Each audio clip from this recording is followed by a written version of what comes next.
and activist Masih Alinejad, as I mentioned. Sources telling Fox News that she was also the target of Iran's murder-for-hire plot. Masih, welcome back to the program. It's good to have you here. I would just remind everybody with this video of what happened at your prior home in Brooklyn when a man believed to be there at the behest of Iranian leaders tried to kill you.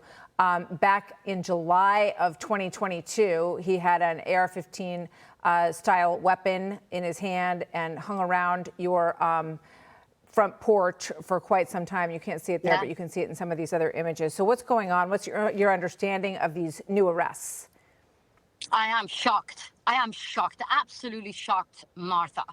Because that now happened when I am in Berlin. I received a phone call from the FBI, which I'm very pleased and thankful to the law enforcement, telling me that they arrested 2 men yesterday. And these 2 men, they went in front of the same house in Brooklyn. But at the same time, I have to tell you that in February this year, I was invited to go to Fairfield University to give a talk about my campaign against compulsory veiling against the Islamic Republic.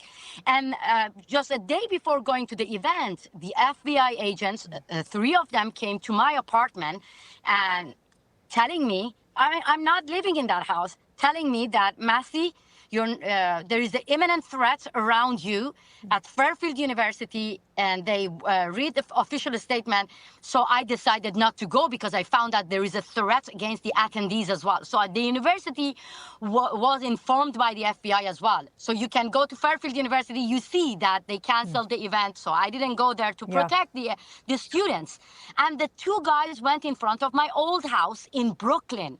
So the FBI arrested them, and I learned that the same person, Farhad Shakari, who was assigned to assassinate President Trump, was the same assigned these 2 men to kill me on U.S. soil. Masih, let me just say one more thing to fill out the Fairfield story, because the reason they knew that and contacted you has been revealed in these arrests today, and they had voice notes from their cell phones, from these potential killers' cell phones, and in one of the voice notes, Shakari, who's believed to be back in Iran now, told Rivera, who is one of the arrested people, victim 1, you, which you're confirming for us right now, right?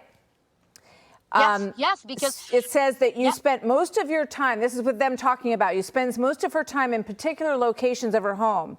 And you have to have patience. You got to wait and have patience. You got to catch her either going in the house or coming out, or following her out somewhere and taking care of it. Don't think about going in. It's a suicide move.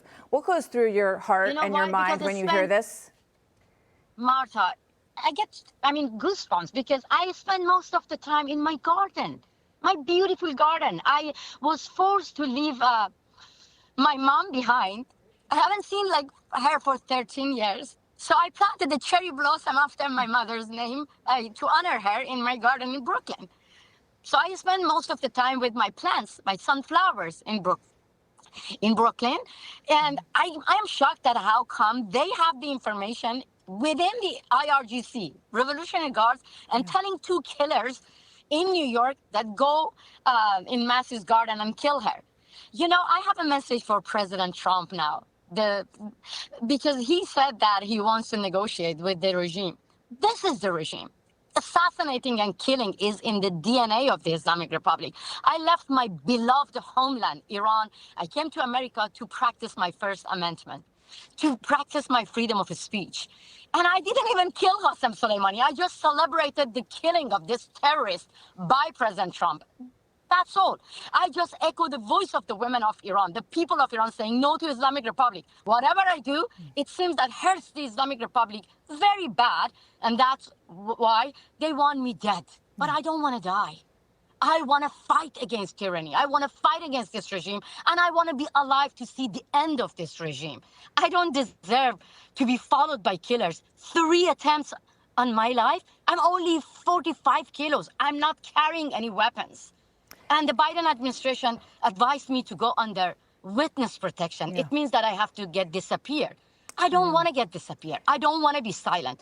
I want to fight against this regime, and I want the president of the United States to support my cause and the women of Iran who are facing the same killers every single day. Yeah, your crime has been posting images of women who want to take off their head covering and have freedom, of women who have been killed by the regime, other people who've been killed by the regime, to make sure that the rest of the world knows about it. Masih, I'm going to leave it there, but I thank you very, very much. Hey, Sean Hannity here. Hey, click here to subscribe to Fox News YouTube page and catch our hottest interviews and most compelling analysis. You will not get it anywhere else.